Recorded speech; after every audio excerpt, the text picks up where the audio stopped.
The Ascension of Isaiah, written sometime in the 2nd century, gives us a mixed bag of both the early beliefs as well as the later Galilean tradition. It is a document that has been heavily edited over time, but astonishingly, the basic idea of what some of the early Christians believed is still present, side by side with the contradicting later embellishments. The following passage will help corroborate the idea that the demons killed Jesus because they did not recognize him as the Son of God, but took him to be a mere human. We'll also gain a clue as to where this death took place, why Jesus had to physically die, and most importantly, whether Jesus was born as a human on earth or merely transformed his appearance into the shape of a human. To help set up the context, an angel is doing the speaking here and is explaining the details of Jesus' death to Isaiah. The Lord will descend into the world in the last days, he who is to be called Christ after he has descended and become like you in form, and they will think that he is flesh and a man. And the God of that world will stretch out his hand against the sun, and they will lay their hands upon him and hang him upon a tree, not knowing who he is. And thus his descent, as you will see, will be concealed from the heavens, so that it will not be known who he is. And when he has plundered the angel of death, he will rise on the 3rd day, and will remain in the world for 545 days, and then many of the righteous will ascend with him. The idea that Jesus would descend from the highest level of heaven to be killed in the last days surely is a much later development than the beliefs of Paul, since here Jesus' death does not occur at the beginning of time, but during the last days. This is because not only has the Ascension of Isaiah been edited over time, but perhaps was composed by an entirely different sect of Christians who believed Jesus would be killed just before the end of time, rather than at the beginning of time. But the main points I want to highlight are these. First, we can see that Jesus' death was necessary for a reason not usually known. It is true that his death was a form of payment for the sins of mankind, but he also had to die in order that he might be translated into Sheol, the place where all the dead resided, and actually steal back or plunder the dead from the angel of death, Samael, in his stronghold, a sort of espionage double-agent motif.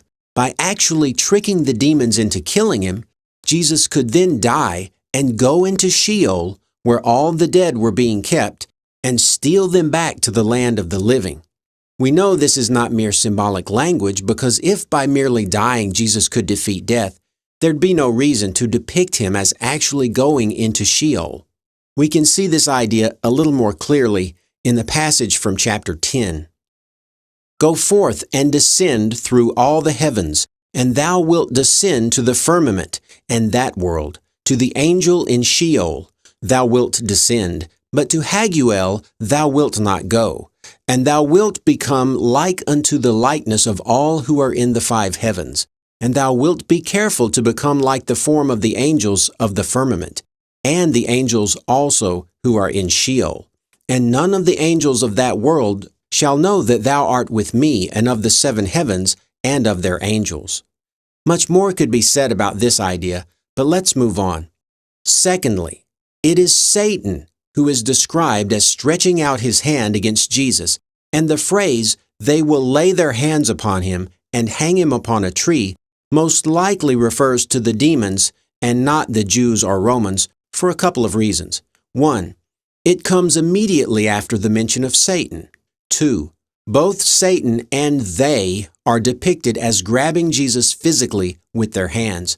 And 3, a less obvious reason, is that these beings who hang him on a tree will think he is flesh and a man.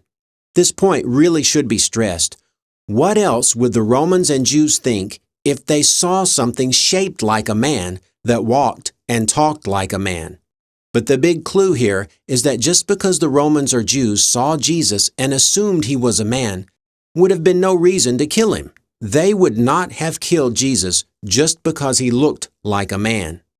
But the demons would have no reason not to kill a mere man who they found inside their stomping ground, and would never have killed Jesus if he had not disguised himself in the shape of a man.